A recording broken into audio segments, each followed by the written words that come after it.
અત્યારે કોઈ પણ ભારતીય વિદ્યાર્થી હોય, ગુજરાતી વિદ્યાર્થી હોય કે કોઈ પણ વિદેશી વિદ્યાર્થી હોય, તે દરેક લોકોના મનમાં એક જ ડર રહેલો છે કે હું જે પણ દેશમાં ભણવા જઈશ ત્યાંથી મને ડિપોર્ટ કરવામાં ન આવે। આ બધાની વચ્ચે સૌથી પહેલો દેશ એ જ બન્યો હતો કેનેડા, કારણ કે કેનેડામાં પણ ડિપોર્શનને લઈને અનેક એવી વાતો છે જે અત્યારે વહેતી થઈ છે। ગઈકાલે આપણે યુકેની વાત કરી હતી, બ્રિટનમાંથી પણ અનેક એવા લોકોને ડિપોર્ટ કરવામાં આવ્યા છે।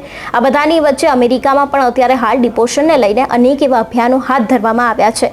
આ બધાની વચ્ચે ગુજરાતી વિદ્યાર્થીઓને કેનેડાથી પોતાના દેશ વતન ફરવું પડશે કે કેમ, આજે તેના વિશે જ વાત કરીશું। નમસ્કાર, હું હંસિની અને તમે જોઈ રહ્યા છો નિર્ભય ન્યૂઝ। દેશ અને વિદેશના વિદ્યાર્થીઓ ઘણી બધી વખત વિદેશમાં ભણવા તો જતા હોય છે, પરંતુ ત્યાં જઈને તેના વિઝાના નિયમો શું હોય છે, તેની સાથે જ ઇમિગ્રેશનના નિયમો શું હોય છે, ડિપોર્શનના નિયમો શું હોય છે, તેના વિશે કદાચ તે લોકો જાણતા નથી હોતા અને ખાસ કરીને આવી બધી બાબતોનો શિકાર બનતા હોય છે ભારતીય વિદ્યાર્થીઓ। ભારતીય વિદ્યાર્થીઓ અહીંથી કેનેડા, અમેરિકા, યુએસ, યુકે જેવા દેશોમાં જતા તો રહેતા હોય છે, પરંતુ તે બાદ ત્યાં જઈને તેમને શું કરવાનું, તેના નિયમો કયા રહેલા હોય છે, વિઝાના નિયમોમાં શું કોઈ ફેરફાર આવ્યો કે કેમ, વર્ક પરમિટના નિયમમાં શું કોઈ ફેરફાર આવ્યો કે કેમ, તેવા અનેક એવા સવાલો તે લોકોના મનમાં ફર્યા કરતા હોય છે।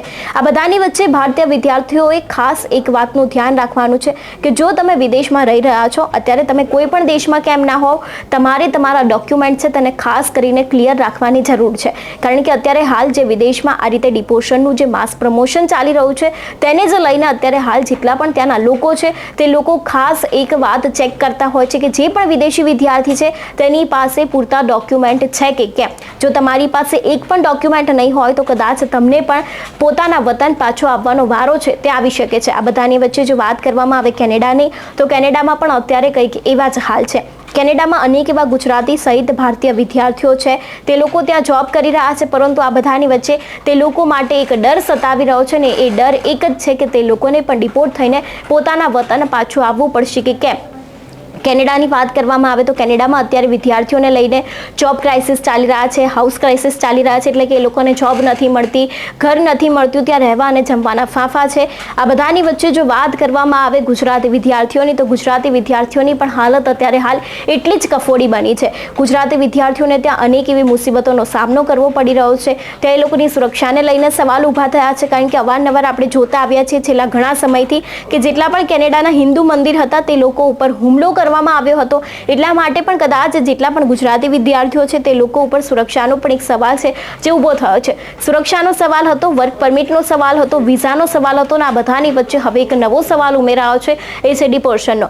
અત્યાર સુધી દરેક લોકોના મનમાં એવું હતું કે વિદેશમાં ડિપોર્શન કરવામાં આવશે, પરંતુ હવે યુકે અને યુકેના જે બ્રિટન છે તેમાં ડિપોર્શન શરૂ કરી દેવામાં આવ્યું છે। લગભગ 16,400 જેટલા લોકો છે તે લોકોને ડિપોર્ટ કરી દેવામાં આવ્યા છે। આ આંકડો ખૂબ જ ચોંકાવનારો છે। આપણે ગઈકાલે પણ વાત કરી હતી કે 2018 પછી બ્રિટનમાંથી જેટલા પણ લોકો પાછા આવ્યા છે તેમાંનો સૌથી હાઈએસ્ટ આંકડો આ છે કે જેમાં 16,400 લોકોને ડિપોર્ટ કરી દેવામાં આવ્યા છે। આની પહેલા મીડિયા રિપોર્ટ્સ પ્રમાણે આપણે એવી પણ વાત કરતા સામે આવ્યા છે કે અમેરિકામાં પણ અત્યારે હાલ ડિપોર્શન છે તેને શરૂ કરી દેવામાં આવ્યું છે અને હવે કેનેડાનો પણ વારો આવી શકે છે।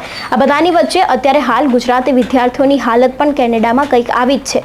તે લોકો ઉપર પણ અત્યારે હાલ ડિપોર્શનનું જોખમ છે જે ટોળાઈ રહ્યું છે। તે લોકોમાં અત્યારે સતત એક જ ડર છે કે શું તે લોકો પણ ડિપોર્શનનો સામનો કરવો પડશે કે કેમ, કારણ કે ટ્રુડોએ જ્યારથી રાજીનામું આપ્યું છે તે બાદ ત્યાં નવા કોણ મંત્રી આવવાના છે, તેની સાથે જ કયા નવા મંત્રી આવશે ને તે લોકો શું પદ લેશે અને ભારતીય વિદ્યાર્થીઓ માટે તે લોકો કેવું વલણ ધરાવે છે તે જોવાનું ખાસ રહેશે। તેની સાથે જ એ પણ જોવાનું રહેશે કે શું તે આવે છે સત્તા ઉપર તો શું તે ભારતીય વિદ્યાર્થીઓ સહિત ગુજરાતી વિદ્યાર્થીઓ માટે કંઈક નવા વિઝાના નિયમો અથવા તો પછી ડિપોર્શનના નિયમ લાવશે કે કેમ, તે પણ હવે આગામી સમયમાં જોવાનું રહેશે। તમારું શું માનવું છે આ વિષયને લઈને અમને કમેન્ટ કરીને ચોક્કસથી જણાવજો। તેની સાથે જ મારી ચેનલ નિર્ભય ન્યૂઝને લાઇક, શેર અને સબસ્ક્રાઇબ કરવાનું ભૂલશો નહીં। નમસ્કાર।